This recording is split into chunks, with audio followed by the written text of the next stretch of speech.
Welcome, movie fans. Thank you for joining us for episode 77 of Reading Between the Reels. If you're a new listener, we're so glad you found us. If you've been enjoying the show, please tell someone about us, send a tweet, post to Facebook, write a review on your favorite podcast catcher, or just recommend the show to a friend. I'm Craig Dickinson, and I'm joined as always by my co-hosts, Corey Heitschmidt, Justin Eldon. What's up, fellas? How we doing? We're good. It's all in the reflexes.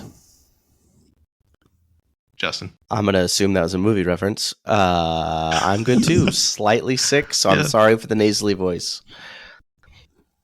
That's quite all right. And yes, that was a reference to the movie that we're talking about tonight. So that'll be interesting. For I have watched the movie, yes. Yes, because tonight we are talking about Big Trouble in Little China. That's the old Pork Chop Express himself. So, Corey, I'm going to start with you. Overall thoughts on Big Trouble in Little China. Craig, I'm going to try and keep this under an hour, but I'm just going to tell you, I cannot speak highly enough about this movie. This is a classic from when I grew up. I know this movie did not do that well when it was released in cinemas. That's the studio's fault. That is not the fault of Kurt Russell or Jack Burton there.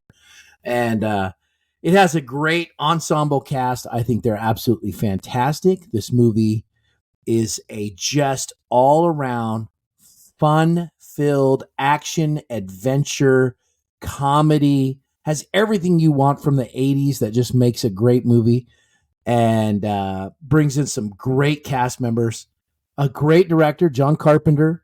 The only thing that I have about this movie is why I don't have a sequel. That's my only thing. I absolutely love this movie. I think it's great. Filled with quotable moments the whole way through the movie. It's a cult classic. It's one of those movies I think people our age, Justin, I know you don't get this one yet, but it's people our age watch this movie, loved it, especially later. They're like, this is the kind of movie you can pop on and you can jump in and out of while you're doing something, and you're just going to jump in for 10 minutes because you can't turn away, and it's going to have some quotes that you just need. So I think it's a great movie. I absolutely love it. Now, this is the movie that we made Justin watch this summer. Yes. Literally made me watch. Yes. So what are your thoughts, Justin, as a newcomer to Big Trouble in Little China? I can give a definite with 100% certainty. I'll give it a big. I'm so crushed. I know, Corey. I'm so sorry. I'm sorry to do that to you.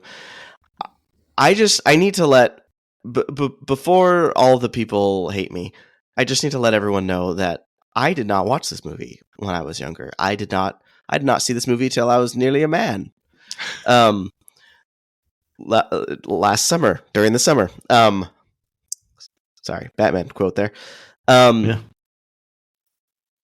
Yeah, if you take out all the nostalgic factors that I'm sure you guys have feeding into it, I don't get it. I put so much stock in Craig's movie recommendations, and he was talking up this movie like there was no tomorrow, and then I watched it and I'm like, what is this? What is happening?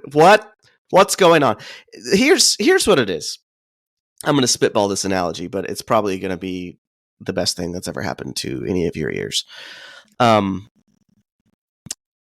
It's like leftovers.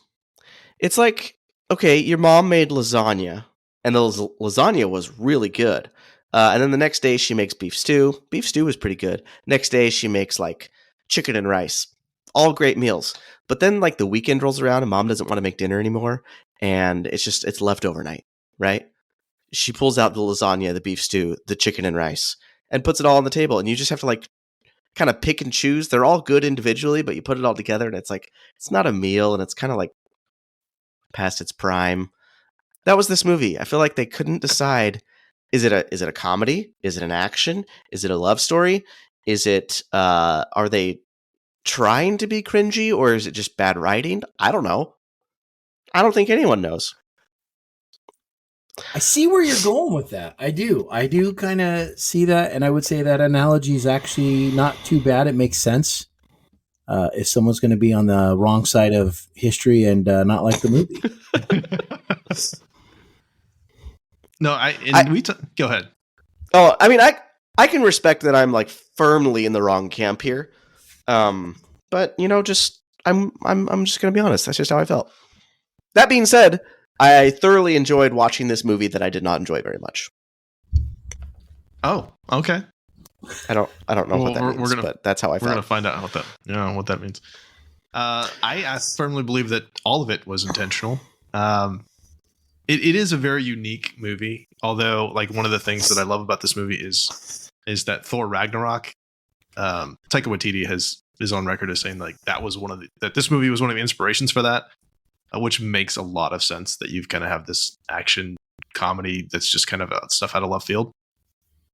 But even still, like the combination of like you mentioned, action, adventure, romance, horror, tongue in cheek, just stupidity, but also like on purpose. I love the combination. It is very different, and it's kind of a palate cleanser, and you kind of have to be in the mood for it. I think it is. Like, I can only imagine you just being thrown into that with no recollection, or with no frame of reference, rather. So I can appreciate that. Also, if I recall, so what happened is over the summer, like we said, Craig made me watch it, but it was like a movie night at his house, and we had just watched Blade Runner right before this. And Blade Runner is one of my favorite movies. So to go from that to Big Trouble in Little China it's rough. Yeah. See, and I think I'm going to have that opposite view, Justin. I think I'm going to go from Big Trouble Little China, which I love so much, to Blade Runner, which I'm going to be honest, confession time. I have not made it through one viewing of that show without falling asleep at some point I think the 3 or 4 times I've tried to watch that show in the last 10 years. Corey, I think this is where our friendship ends. I just don't think we can. It's not me. It's you. Like, it's not for me. Sure. It's you. I'm the problem. It's me. Yeah. Uh-huh. I mean, this is one of my joys of doing the show, though, is either being forced to watch, which has happened to me occasionally, or forcing someone to watch a movie so that we can kind of talk about it and kind of get to revisit those. And yes, as much as I had to force Justin to watch this movie, I'm looking forward to, quote unquote, forcing Corey to watch Blade Runner. Yes. We'll talk about that in a couple weeks, for sure. All right, Craig, we need to hear your take on this show. We need you to break the tie. It's 1-1 right now. No, I love it. I think it's fantastic. And one thing that I'm sure we'll talk about at some point is I think the thing you have to appreciate too is that Kurt Russell, his character thinks he's the leading man, but he's not. He's actually the sidekick. And I think you have to watch the movie that way. Like John Carpenter has stated as much, that Jack Burton thinks that he's the hero, but he's really not. He's an idiot. Wang is the hero. Absolutely the hero of the whole story. Yeah. So that opening scene with Egg Shen and the lawyer, like that's just randomness that got tossed in because the studio didn't understand that either. Yeah, it's kind of funny because it's anything with Egg Shen. I have a no, that line you just said, like randomness that just got tossed in. You could say that about any scene of this movie. Like that sentence just applies.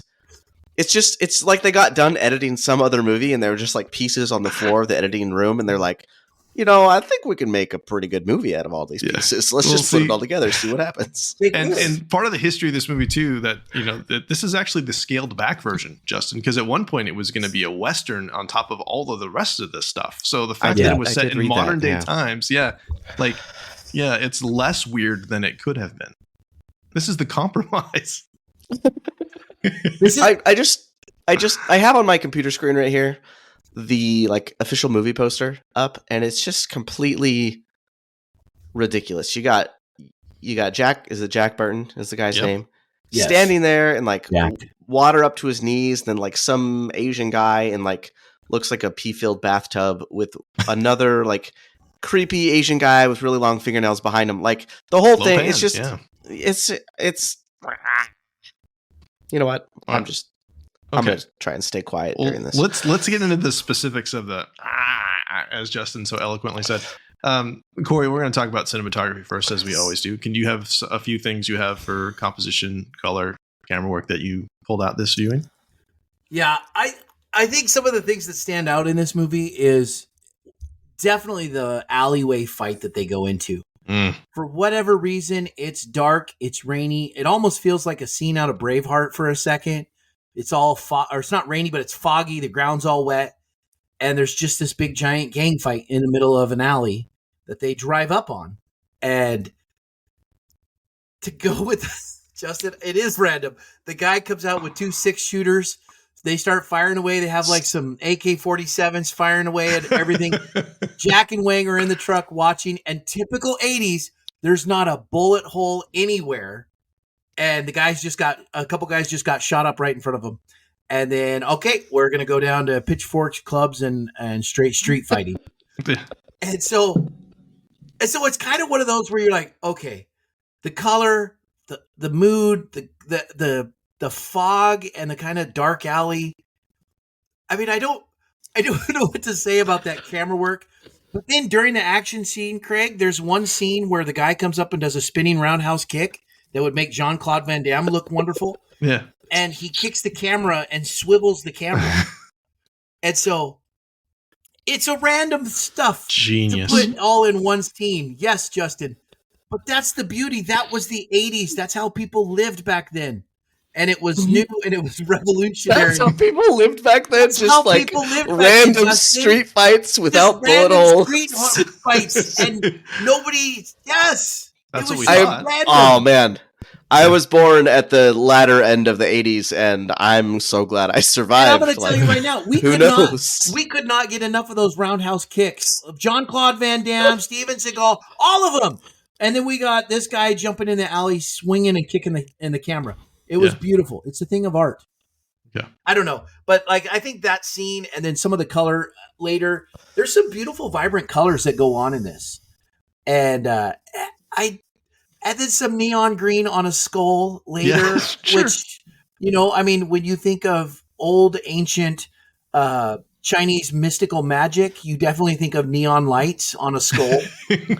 And you guys in what seems to be a shopping mall, like a mall from, and he descends in royalty robes while coming down an escalator. Yes, that's the kind of thing you would expect to see in that kind of mythical environment. As one does. Yeah. And so, but the color of the composition, I think they definitely fill the 80s buck of just having a good time in a classic.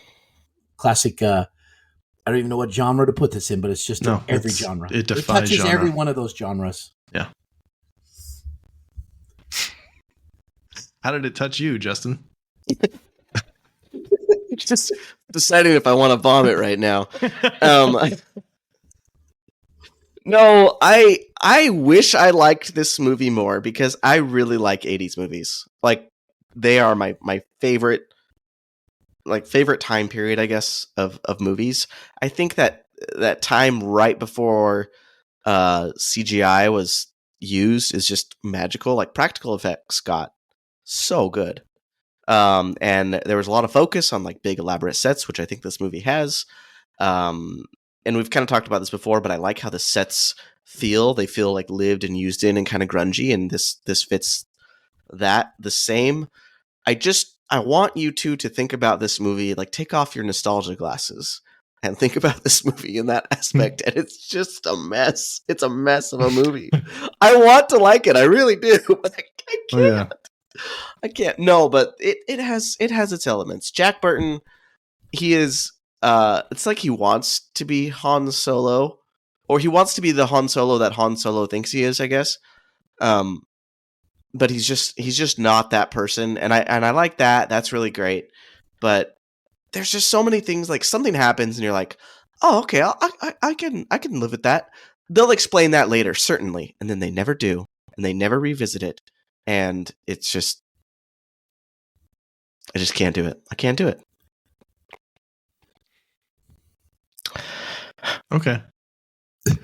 So, any camera work that you noticed that you thought was interesting? Oh, sorry. I went off there. Right. No, I was too busy with other things. Okay. I apologize. No That's okay. No comment. So I have a bunch of stuff that I liked. First off, speaking of nostalgia stuff, there's a Star Wars wipe in this, which I thought was really interesting. There is one like circular editing wipe right before Jack goes into the brothel, just out of nowhere. It's the only one. Just like, oh, hey, that's like Star Wars. I wonder if we'll see more of those. Nope, we did not. But that was just one. Just the one. Just the It one. was some guy like got his free trial to Microsoft 365 and it's like, I'm gonna try the PowerPoint wipe. I'm just gonna do it. I mean, you have the editing. I think is really interesting. Other than that, most of the editing is really, really quick. It's by a couple of guys. You get Steve Merkovich, who did Con Air, which makes sense. Mark Warner, who did Rocky 3, 48 Hours, Weird Science, The Running Man, was also nominated for Driving Miss Daisy.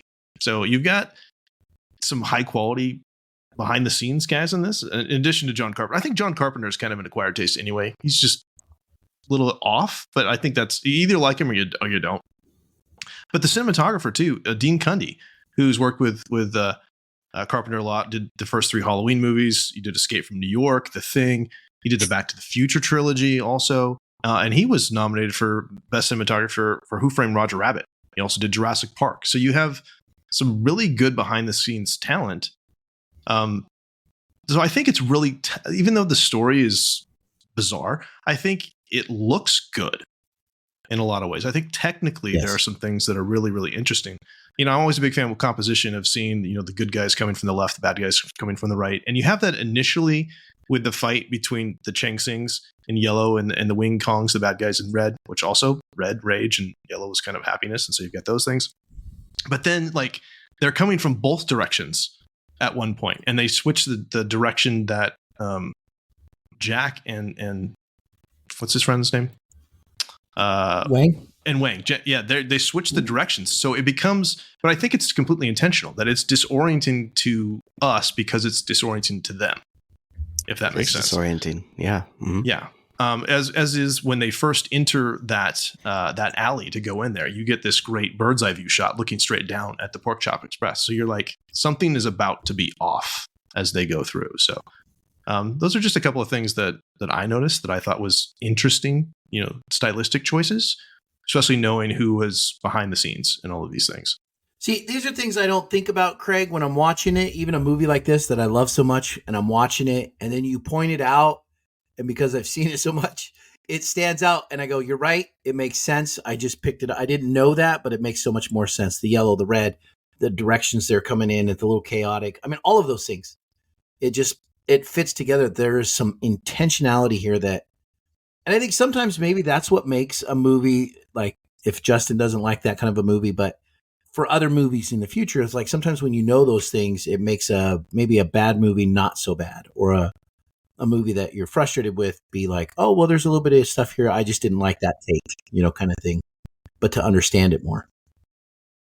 Yeah, and that's what I'm hoping, that we encourage people to just watch intentionally, even if you're kind of forced, like Justin was, like as a hostage almost, to watch this movie. To still, are there redeeming things in this? Greg had my dog and would not release my dog until I watched this movie. In a sense, you were like Jack Burton. You were pulled into the story, Justin. You were pulled in. Yes. You had seen some very unreasonable things. You're a reasonable guy. Beautiful. Last thing I want to point out with this is back to the color. You guys mentioned the green already, with the green neon around the skull and stuff at the end. I thought it was interesting that most of the Lopan magic is green as well. What's that? Yes. Okay. So yeah, the green magic, like there's that magic cloud over the brothel and whatnot. And then when he's fighting Egg, and when they have that little like ring fight, which is like he's playing a video game, which is kind of entertaining. So he's trying, the green is evil, but it also, like, there's the green eyes of the women that he's trying to get as well. So there's kind of like, maybe he has to use the green to redeem the green in some way, or I'm not sure. But I don't think those are coincidences. No, not at all. So, all right, let's talk about sound. Corey, what about sound? What do you notice for effects, the soundtrack, vocal sounds, any of those things? Now I'm gonna shout out to John Carpenter, because I did not realize he does a lot of music and things on his own. He's not just a director; he's also well known for music. The thing that I would say about this, all of the songs and all of the music are just synthesizer beats and music and songs. The only one that I think is really catchy to me is the very opening monologue one with Jack on the Pork Chop Express. It's a cool, catchy theme. I would recognize it anywhere. There's no words. It's just music, and all of the music throughout the whole movie. And the only time I really noticed It's one of those things I just like, I always try and pay attention because I know you're going to ask this question, Craig, and then I forget. And then halfway through the movie, I'm like, oh yeah, pay attention to the music. And then at the end, the credits is the only time that I really heard words in songs. I mean, the rest of the time it was just these synthesizer beats, and that followed the action of the show. You know, it was the typical dark music for things that were going, you know, a little bit south, and then up music for things that were going kind of peppy and action, and it added to the scene. Yeah. But there were a lot of parts where there was no music at all. It was just straight quiet monologue and talking, and that sometimes can be off-putting and pull you out of a show or a scene that way. Yeah, I felt like at many points that I was kind of anticipating a pop song to be played.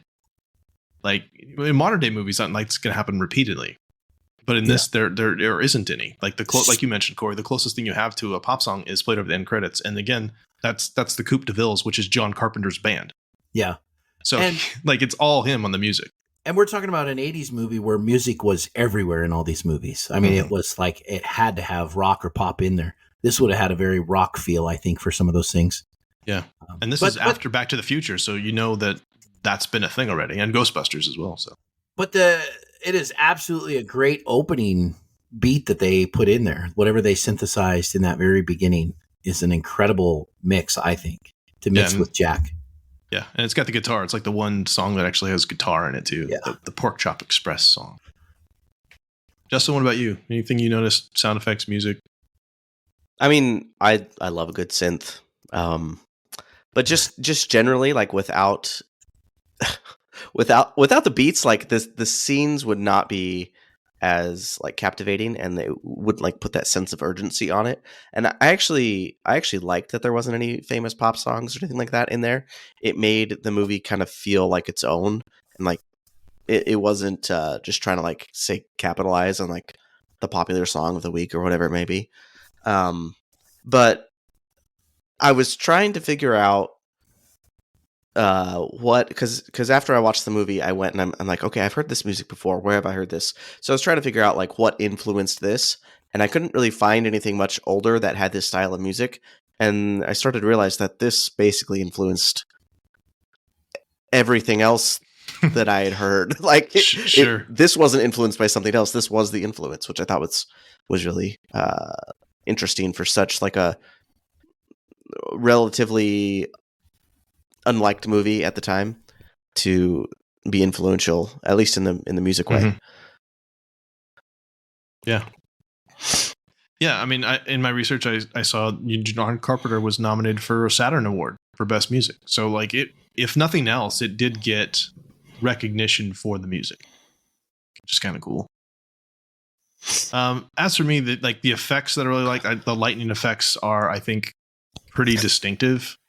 The sound effects. Oh, they're distinctive. All right. Jack's gun, it's like a little machine gun. The Intratec Tech 9 is what it's called. Is just ridiculously loud.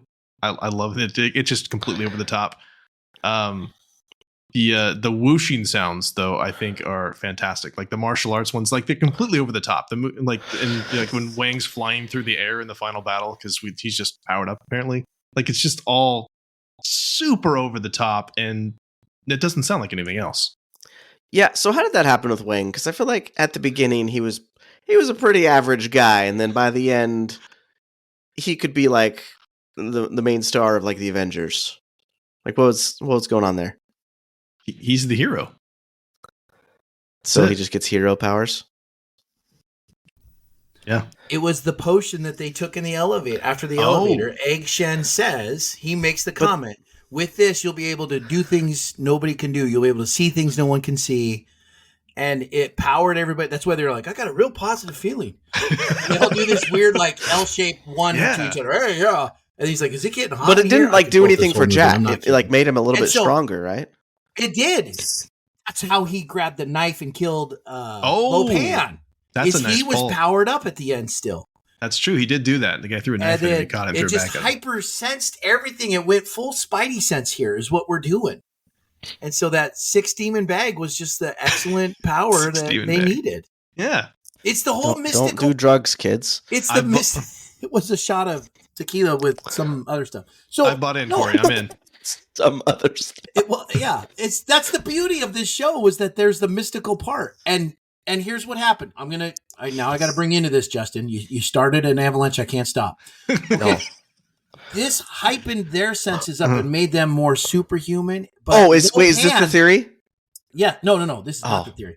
But Lopan, because he was poking her arm, trying to become human again, he became flesh. He was weakening. So they were strengthened up and he was weakening. And that's why Lopan dies from a knife to the head, because superhuman Jack Burton, sidekick man, catches it and throws it back. Love it. Hey, I just want to say that anyone would die from a knife to the head. Well, yeah. That's pretty common. Except for Ghost Lopan. Because he got ran over Ghost by a truck, Lopan, too. but he was no longer Ghost Lopan. That's true. Which is why Thunder ends up killing himself by blowing himself up, is because he was so crushed that after thousands of years, he watched his master die right there. There you go. Makes total sense. It all sense. makes sense. John Carpenter is brilliant. It's got its own internal logic, Justin. You can't deny it. Oh, all right. This movie doesn't end here. I will tell you a fan theory that I came up with as soon as there's the right moment where I can slip it in.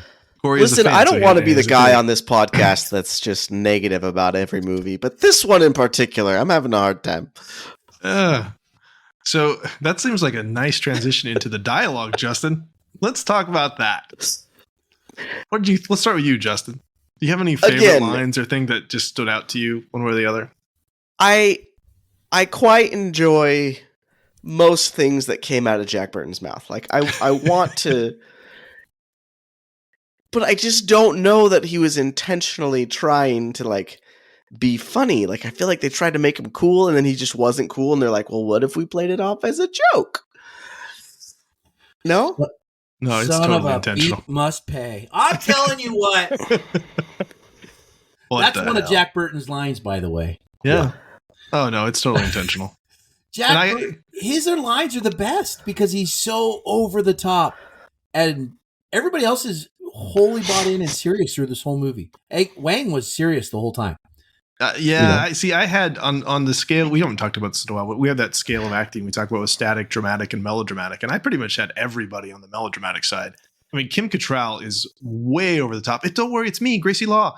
One of my favorite lines, too, is Margot says, and this is like the worst line of dialogue ever, because most of it's just extremely chunky, clunky exposition, where she says, you mean the David Lopan that is chairman of the National Orient Bank and who owns the Wing Kong Import-Export Trading Company, but is so reclusive that no one's laid out on this guy for years?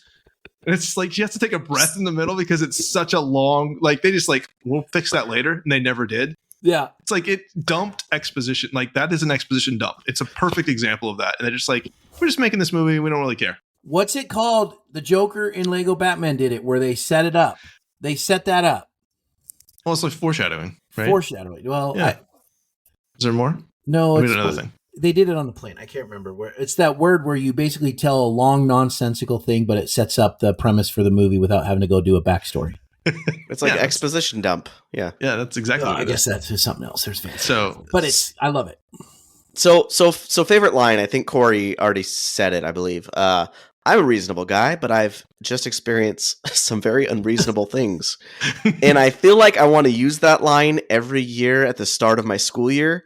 Yeah. When I'm like going over my class policies with students, like, listen, I'm a reasonable teacher. I've just seen some unreasonable things in the years of my teaching. Yep. Every single one of these rules that I've enacted is because someone was an idiot along the lines. I'm a reasonable guy. That's true. I think, so just to point out on the slide scale of acting, I think I look at it as, because I'm a huge fan, so from my take, Jack is this macho yet goofy sidekick. He's smart alecky, he's whimsy. He throws a lot of lines out there, very disrespectful to Lopan. Or check yourself into a psycho ward. Like he tells him, just flat out. He's all just seen some real weird things. And then Wang, though, here's what I love. In the 80s, Wang is the most heroic coolness person that you ever saw in this movie. Like you look at his acting level of what he did. I don't know that he did too many movies, but I loved that guy. He didn't, yeah. Ever through the 80s, I looked at him as he was the coolest. He was style, he was smooth, he was cool. And I could have seen this guy in, 4 or 5 other movies and would have gone to him because I thought he was so cool. And I think of him as the hero of the whole movie. So Yeah, and he has one of like my favorite exchanges where he doesn't typically do this, but like Jack's pointing to the writing on the elevator. He's like, "What does that say?" And Wang says, "It's a hell of boiling oil." He's like, "You're kidding." Yeah, yeah. It says keep out. it says let's keep his delivery. He's comedic genius too. And then Egg Shen. I love Egg Shen. I love that man. He's just such a character in all the movies he's played. And yeah, Victor Wong, who's in right about the same time he's in The Golden Child too, playing more or less the same guy. He's pretty great. And wait, there's one more guy that you have to put in this acting scale. It's the guy who was in every movie. Well, James Hong. James Hong. Yeah, he's fantastic. He died in this movie. He's died more movies than anybody else. And it's like if you have a movie that has some type of the genre, kung fu, anything like this, James Hong's in it, and he's going to get killed. And spoiler alert, Corey, he's in Blade Runner. Of course he is. Yeah, he just elevated that movie. Do you know who we're talking about, Justin? Lopan. I do. Yeah, no, not James Hong. No, Lopan's and everything. No, the other guy, the stuntman. Oh. The stuntman is in this. Oh, I thought we were talking about what is that guy's name in Blade Runner? Manchu mustache. He's in. He was in Die Hard. Al Leong. Yes. Al Leong. Yeah. The Die Hard candy guy. He is in all of these movies. That's true too. You look at him and you just recognize him everywhere. Yeah, he's great. So any other favorite lines? I know, Corey, you've been kind of dropping them left and right. Do you have any other thing that we haven't said that you want to? Are we starting quotes? Because I'm going to tell you right now, this whole movie's quotable. No, I know it is. I'm going to start with this one. The one that I text to all my friends. I post on Facebook every July 4th without fail. May the wings of liberty never lose a feather. I just now realized why you say that. I never put that together. Yeah, you haven't even said the line yet, and I know it already. The Army and Navy and the battles they have won, right? That's what Wang says, and then Jack just looks at him and says, "May the wings of liberty never lose a feather." Yeah, completely sincere. Beautiful. Oh yeah, it's a good line. Justin, do you have something that you want to bring up? Oh, no, not really. Oh, I guess right there at the end, like aren't you gonna kiss? What does he say? Are you gonna kiss her goodbye? Nope. And then he like just walks off. Yeah. That's yeah. I'll throw out this. I mean, I'll admit there's some good one-liners. I'm gonna say that. But I don't have all bad things to say. Yeah. Okay, you people sit tight, hold the fort, and keep the home fires burning. And if we're not back by dawn, call the president. I said that to someone the other day. We're like, what? Yeah, you can mix that into regular conversation too. So good. All right, I got this one right here where Jack's on the phone with the insurance. I'm going to tell you about an accident, and I don't want to hear act of God. Throw that one out there too. So good. Yeah. Okay. All right. I'm gonna. Maybe we need to do another episode about this because now I'm feeling like I'm maybe missed out. Maybe this is better. I might have been in the wrong mood. You're changing my mind, guys. You have to be in the right mood to watch this movie. You do. Body language, facial expressions. Let's move on to those things too, as we're kind of rounding out performance. I had first off just that Jack has a perpetual look of disbelief and that squint that we'll very famously use in Tombstone. But he's just completely disbelief the whole time, just trying to squint his eyes up. What is happening? Yeah. And also just kind of always bobbing and moving his head. I noticed that a lot too. He's just trying to figure it out. And the hand signal. I love the hand signal that Chang Sings do. Corey, you mentioned it before. They like to put up the one. Yeah, the one finger and the little bit of the last three. Yeah. That'd be a good one to do to like across the hall to each other. Hey. And I'm going to say, like with some of the hand signals and things like the Raiden character, I felt like was underutilized. I feel like Raiden could have been more cool than he was. I mean, he grabbed the lightning and would fly out on it. Thunder, I never really liked him when he was in it, but I think he was amazing, more powerful. He was not. His death made no sense to me. Like, why would he blow himself up? I think, but it makes sense. Yeah. But some of their gestures and things that they did were really good. Just those small little things like hand gestures and how they did all that. And it was really nice. I also enjoyed Jack's mullet. It's so epic. 80s hair. It's fantastic. Can we just comment about Kurt Russell's hair? Because Kurt Russell's hair is Kurt Russell's hair in every movie he's been in. What movie do you see where he does not have that luxurious mullet, long hair, 80s look to him? He did Soldier. it in... Just Soldier. That's the only one. Corey. Soldier was the only... Oh, gosh, let's do that movie. I love that movie so much. Movie. Oh, my gosh. It's an amazing There's movie. A couple of actors that I feel like perpetually just look like they are 80s actors. Kurt Russell being one. Robert Redford being another. Where it's just they can't escape that era. They just have like that feel about them. And you can't see Kurt Russell with any other hair looking as good as he does. Wouldn't happen. No. I can't remember who pointed out to me with the costumes though was that the Harley Davidson hat is a different hat at the end than is at the beginning. It's a small thing, but I'm assuming it's supposed to be the same one, but the continuity is messed up. Unless because they don't show them buying it. I think it's just. I think we noticed that on our watch, Craig. I think like it is. It's just black with white lettering at the beginning, and then it's got like the orange logo in the middle of it. I just assumed he got his truck back, and he went back through his truck and costume. I just love how he like that's his whole. That's his quest is to get his truck back. Like that's all he wants all throughout. Yeah, it's great. It was a horse in the original draft, Justin. Oh, when it was a Western. Yeah, that's a terrible idea. That's a terrible idea.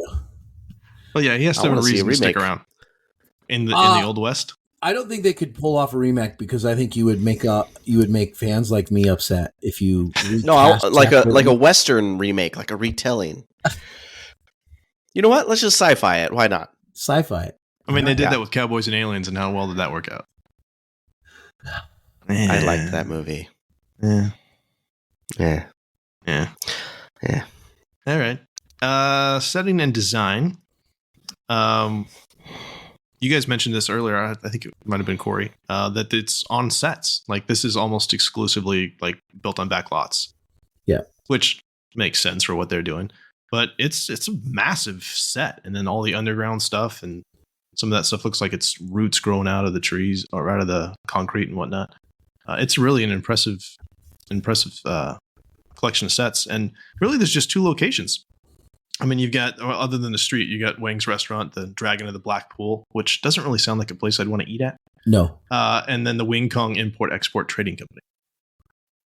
Well, and the whole down, it's very seedy, underworld. The elevators go down, and you're supposed to see this underworld, almost the descending into the hell of these bad guys, these villains. So I know we're on sets and back lots, but it makes you feel like that's where everything took place below ground, where nobody knows this is taking place. Yeah. Justin, anything with set design, props, anything that you? I kind of said this earlier, but I do appreciate that so much of it was a set, and just it makes everything feel quite a bit more real. Like you move from place to place to place, and at no point do you feel like it's. At least I didn't. Maybe I could be more critical on a rewatch. But you don't necessarily feel like any of it's on a backlot. You don't feel like any of it's fake. Like it all feels San Francisco-y. Yeah. There's two props that I got to point out because they'll tie into my fan theory later. Is the beast that comes up, the hairy little weird creature beast. Yes. Monster. Yeah, and then the super monster. Yeah. The floating head eyeball thing. To kind of that thing, yeah, which is creepy as all snot. You can't. I mean, love it. And I love when Jack shoots it. Well, you never know till you try. Like just shoots it.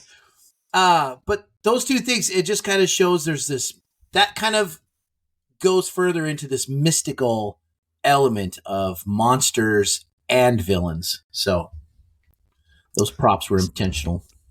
So when that eyeball thing came out, yes, I'm a little irritated because. As an avid D&D player, Dungeons & Dragons, that is ripped right out of Dungeons & Dragons. In Dungeons & Dragons, that's known as a beholder, and it's like the exact same thing. And I hope somebody got sued. Or did you research and see the origin of that? Yeah. Big Trouble in Little China. That's been around. I'm going to confirm real quick, but that's been around at least a decade longer than Big Trouble in because the China. Mortal Kombat guy came from this movie. Raiden, right? Yes. Yeah, that's what came from this.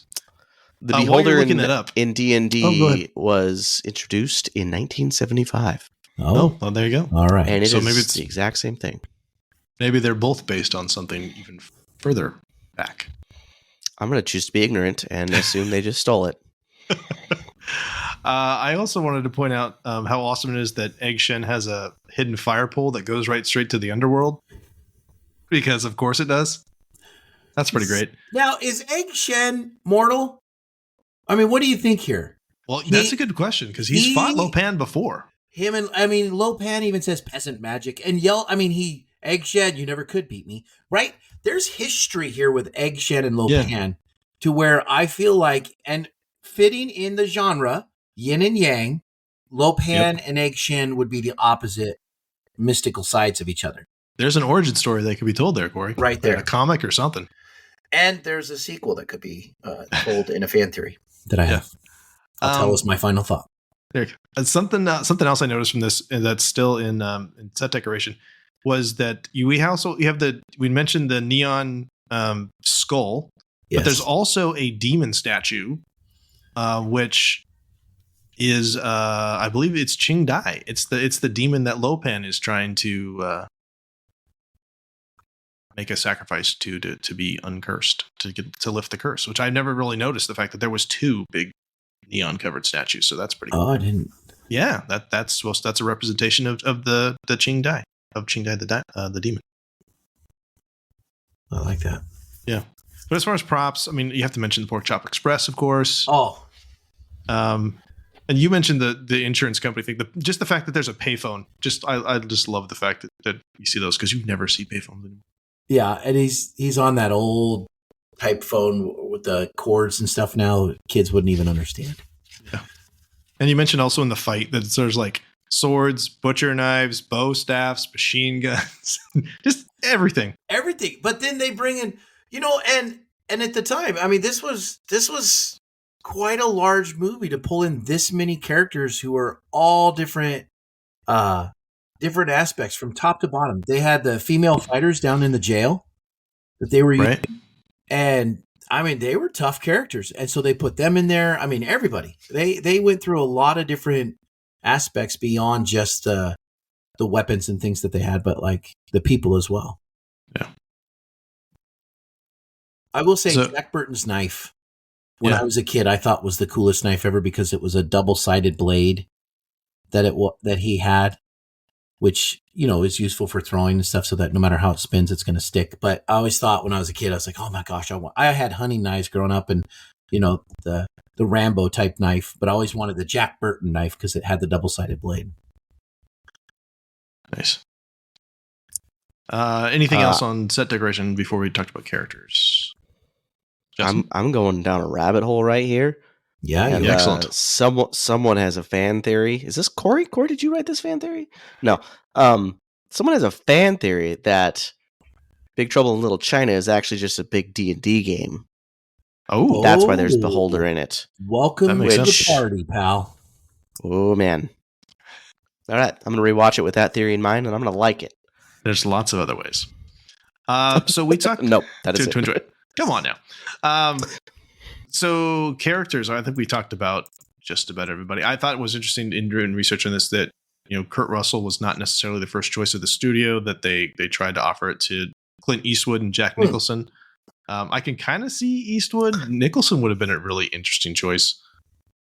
But I can't see Eastwood. Yeah, me too. No. I can't see Eastwood delivering those lines with any sort of comedic timing. Maybe when it was in the Western thing originally. I don't know, because he'd done a bunch of Westerns at that point. But I did think this time that it feels like Kurt Russell's kind of doing a John Wayne impression. Yes. Again, sort of the Very Western macho thing. But he's even kind of has the drawl where he talks like this a little bit. To me, it kind of seemed like he was a kid that grew up watching John Wayne Westerns. Oh, see? Yeah. Makes sense? Yes. I love the fact that Kim Cattrall, who's a lawyer, her name is Gracie Law. Yeah. Like, they didn't try very hard with that. It's just fantastic. It's almost like he was a placeholder for the writers. They're like, oh, we're going to change that later. And then they never did. Yeah. It's great. It's fantastic. Yeah, we mentioned James Hong. Victor Wong, of course, is Egg Shen. Egg Shen. I love him. Yeah. Right. Dennis Dunn. Dennis Dunn as Wang Chi. That's why I'm going to call it Dennis Dunn, though, because that man he deserves his flowers, as the kids say. He's fantastic in this, and I agree, Corey. I would have loved to have seen him in some other things. Yeah, and I don't think he ever really did as much.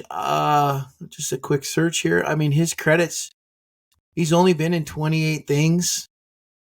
A lot of years spanning stuff, just episodes of stuff here and there. Yep. Nothing as good as this movie that stands out. And he was the coolest guy to me. I got to be honest.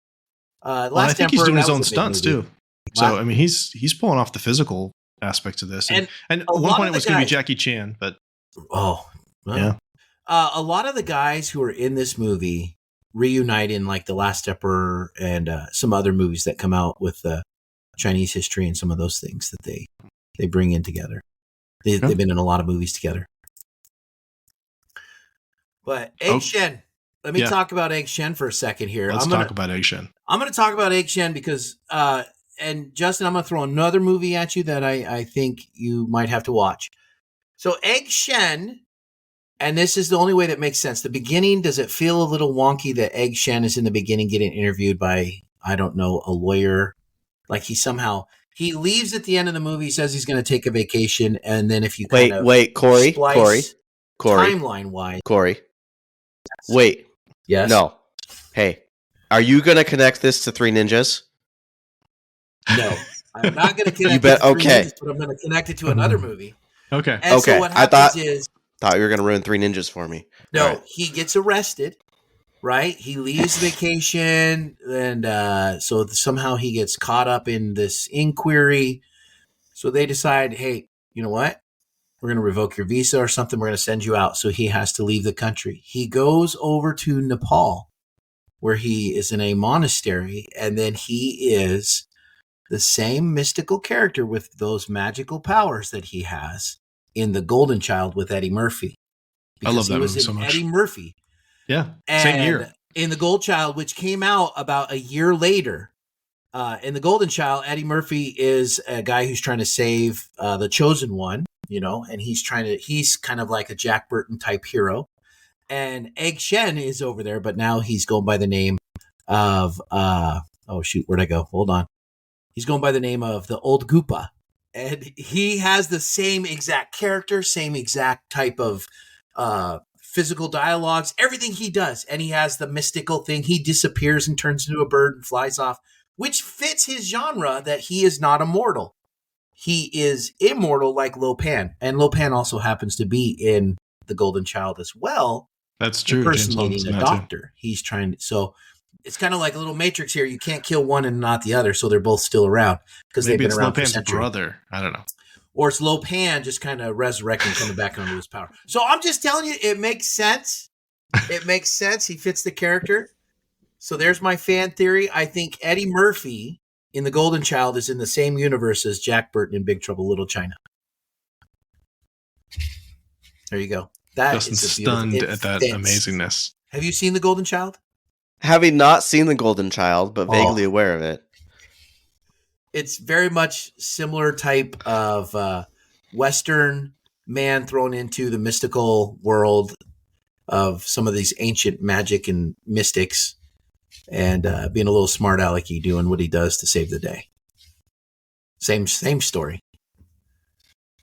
Came out around the same time too, right? Yeah, well, Big Trouble in Little China was rushed out into theaters so that it wasn't in direct competition. Yeah. Thus, they were in production at the same time. Now, my third extension of that theory is that Egg Shen loses his powers. There's more. And gets exiled to the world of Perfection, Nevada, and is in Tremors, where he dies from a monster that was from the mystical world that comes to finally kill him. There you go. There you go. Okay. 3 movies. This is a trilogy. With Egg Shen. But at some point, he goes and he trains his grandsons, the Three Ninjas. Yes. To fight Terrorists, I want to say. I don't know. It's been a while since I saw that movie. Never seen it. This is good. Three Ninjas? Nope. Oh, it's good. It's good stuff. Good cinema for everybody. Nah, okay. Okay, so Hero's Journey. Moving on. Craig doesn't allow the nonsense. He's like, we're done. I think we've reached our nonsense quotient for this part of the hour. Hero's Journey, I said it really doesn't have one because, again, Jack Burton, who's the quote-unquote hero, is not. He's an idiot, and the actual hero is Wang Chi. Yes. I don't think Jack Burton really has much character development either. Like by the end, he's kind of the same guy. He's exactly like that's why he's talking smack on the CB at the beginning and at the end, and completely oblivious to the fact that the sewer monster's behind him. Oh yeah, yeah. He is what they like to call in the trade a static character. Mm. There you go, kids. But Wang Chi grows throughout the show. Sure. Well, yeah, that's true because Wang's the hero. Yes, he's a dynamic character, kids. Very dynamic. There you go. Stop trying to teach things, Craig. Gosh, give it a rest. We talked about world building a lot. I love the fact that there is this really dense mythology. It's ripe for, again, a comic book, something. You could totally, an animated series. There could be a way that you could easily branch off of this, prequels, sequels, what have you.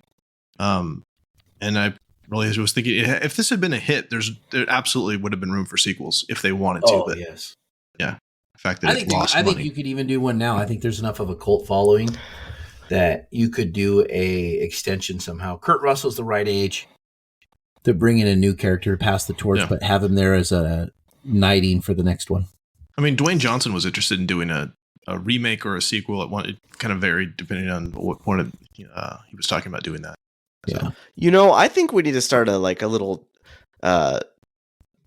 justice for Wang Chi movement, because I'm looking at the movie poster here again. I don't even think he's on the front. Really? Let me look. I got the poster. You're right. Yeah, the official one, the one that's on IMDb. I'm looking right now too. I got a lot of the guys down there. I don't see Wang Chi. I mean, there's a lot of people in the background, but he's definitely not featured. No, it's Gracie Law and Jack. Is that him? He is the flying Chewbacca kick? of this. Yeah. Well, it'll be on our show art as well, but I don't think unless that's him doing that flying kick over Kurt Russell's knee. Yeah, he's not getting love either way. If I have to strain to look for him, he's not getting any love. Yeah, and that's unfair. Okay. I mean, the Golden Gate Bridge gets more of a prominent spot than he does. Yeah. Yeah. Justice for Wang Chi. Justice for Wang Chi. Let's start the hashtag. All right. Final thoughts. Justin, I'm going to start with you. I think I've said everything I want to say. I want to like this movie.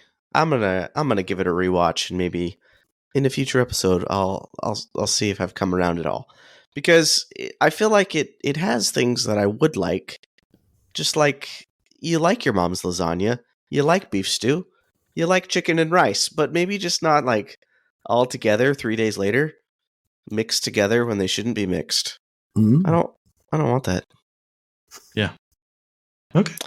That sounded really deep in my head, and then it came out, and it just wasn't. See, we at least got you to think the movie had some redeeming value, which is really, that's kind of the goal. Good one-liners. For sure. Corey, final thoughts. My final thought, I'm going to wrap up with a Jack Burton quote, because I think this is the quintessential wrap-up of Jack Burton's character.